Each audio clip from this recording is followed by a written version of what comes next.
আগে আমাদের ভিতরে কার পরিচয়? আল্লাহর পরিচয়। বাংলাদেশের মানুষ আল্লাহর পরিচয়ের গুরুত্ব দেয় না। আল্লাহর পরিচয়ের গুরুত্ব নাই। টুপি 5 কলি হবে না 2 কলি হবে, গোল হবে না লম্বা হবে, খুব গুরুত্ব,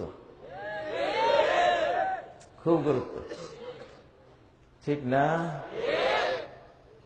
ফরজ নাই, ওয়াজিব নাই, হালাল নাই, হারাম নাই, তাওহীদ নাই, সুন্নত নাই, কিচ্ছু নাই। সবে বরাতে জাগতে হবে, সব গুনাহ মাফ।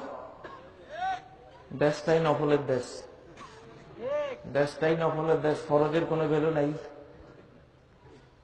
ওভার ডিউটির দেশ, বেসিক ডিউটির কোনো ভ্যালু নাই।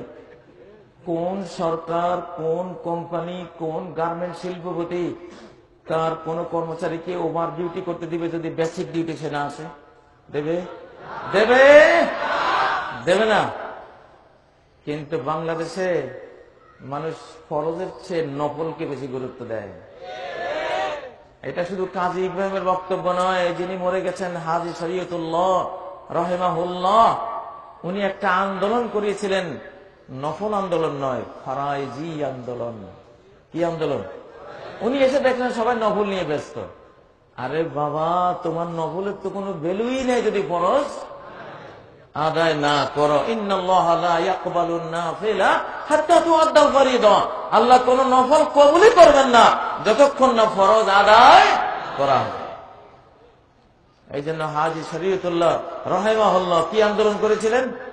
ফরজি আন্দোলন। ফরজ পড়ো, ফরজ পড়ো। ফরজটা হলো বেসিক ডিউটি। ফরজ পড়লে জান্নাত অবধারিত তোমার জন্য। নফল না পড়লেও, নফল না পড়লেও ফরজের কারণে জান্নাত অবধারিত। সহিহ বুখারীর সিয়াম পর্বের প্রথম হাদিস। আরবের গ্রামীণ ব্যক্তি এসে নবীজির কাছে ইসলাম সম্পর্কে জানলেন, প্রশ্ন করলেন। নবীজি বললেন, ফরজ ইত্যাদি কথা বললেন। সব শোনার পরে, ফরজগুলির জ্ঞান পাওয়ার পরে সে বলল, ওয়াল্লাযী আকরামাকা বিল হাক্কি লা আতাতাওয়া